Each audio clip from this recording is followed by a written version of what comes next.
Hello everyone, I'm always very excited when Spellbinders launches a new collection. The products in Christmas Flourish are absolutely beautiful.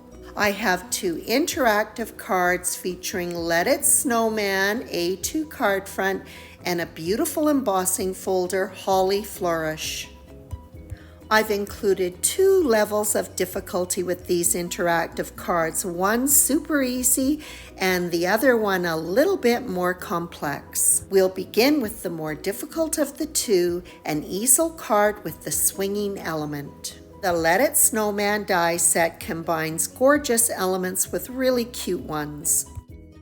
I'm starting off by working on my card base. This beautiful frame is the width of an A2 size card, 4 1/4 inches. I've adjusted the width to accommodate this to 4 1/2 inches. It still fits in an A2 sized envelope.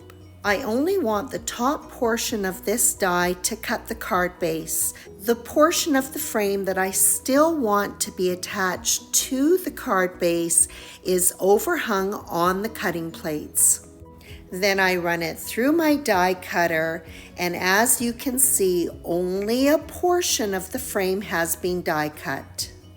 The card base is still going to be the same length, so my overall dimensions for this panel are 4 1/2 inches the width and then 11 inches for the length, and I score it in half at 5 1/2 inches.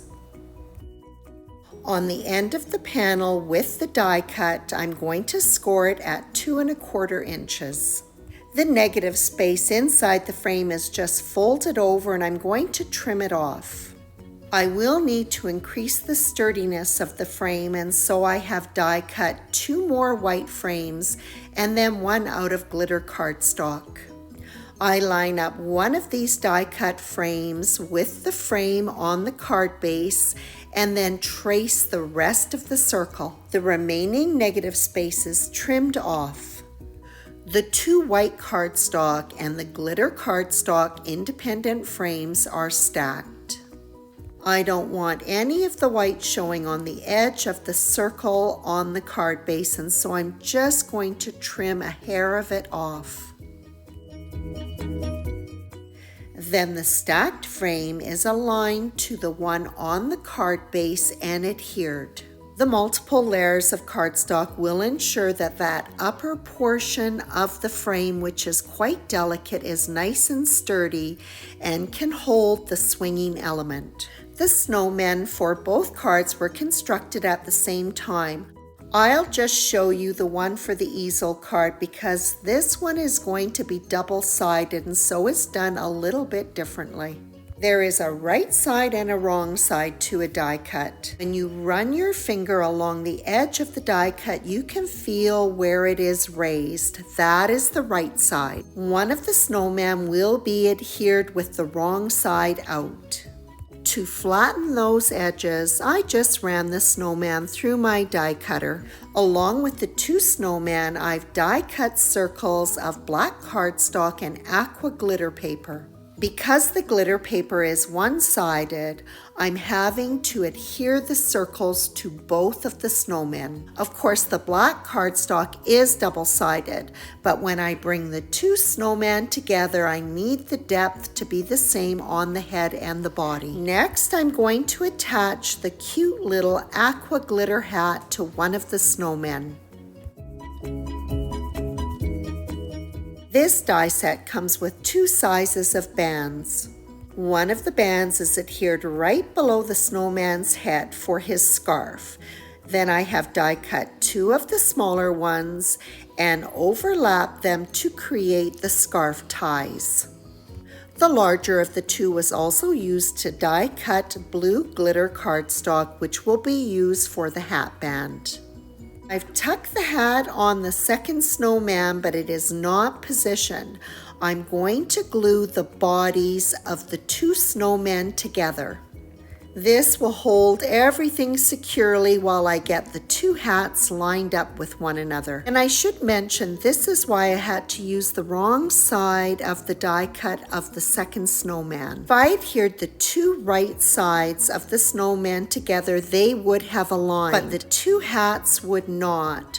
Well, they could, but they would be covering the face of one of the snowmen. And after a little bit of fiddling, I've got the hats lined up, and I first attach the hat to the snowman and then adhere the two heads together.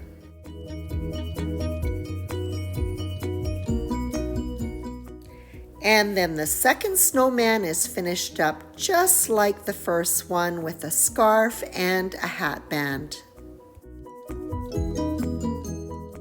For this double-sided snowman, I am going to trim off the end of the carrot nose. I round it just like the original die cut. If I didn't trim it down, it would extend off of the snowman's face, and then I would have to worry about trying to get those two carrot noses aligned to one another. And the second snowman for the other card comes together, of course, much more easily, and I simply changed up the hat and scarf colors. I have another piece of white cardstock that is the same size as the card base, 4.5 inches by 5.5 inches. This panel was embossed with a new embossing folder called Flourish.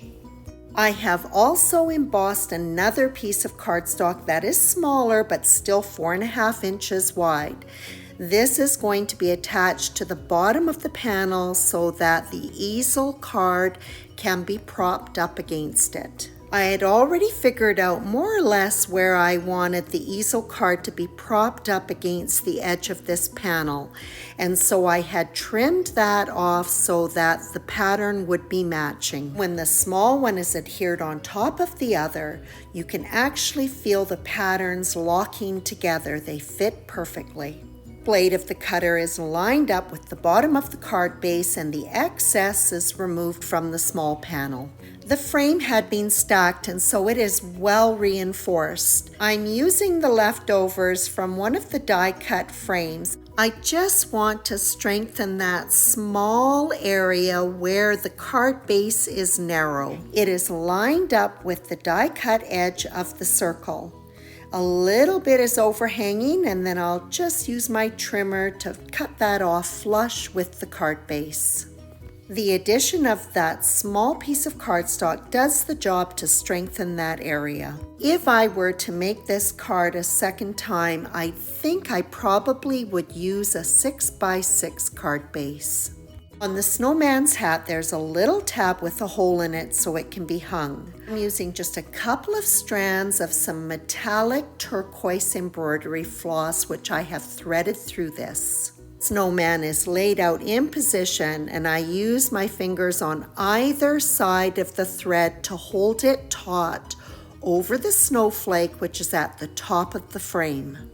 A drop of adhesive is applied, followed by a sequin, and then I'm going to use my reverse tweezers to hold everything in place until it is dry. This card is set aside for now, and I move on to the next one. The card base for this card measures 4.25 inches by 5.5 inches. I have embossed a panel which is 4 inches by 5.25 inches using the embossing folder Flourish. The embossed panel is adhered to white sheet foam that measures the same, and then they are attached to the card base.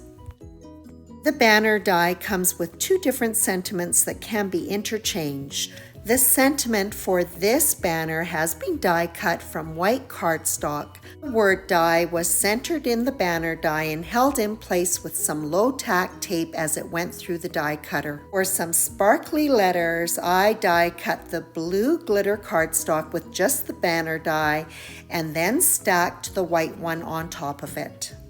To add a little bit of dimension to this sentiment, it was also adhered to a die cut of white foam.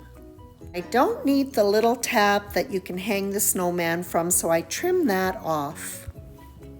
The snowman is placed temporarily on the card so that I can position the sentiment. It is adhered and then some weight is placed on it until the glue is completely set up. And to finish this card, a wobbler is attached to the back of the snowman and it is secured to the card. 3 aqua glitter snowflakes are adhered around the snowman. The easel card is finished off by taking some snips and removing the excess thread and then adding some Crystal Nouveau drops to the sequin. And that completes these 2 interactive cards featuring a new collection, Christmas Flourish.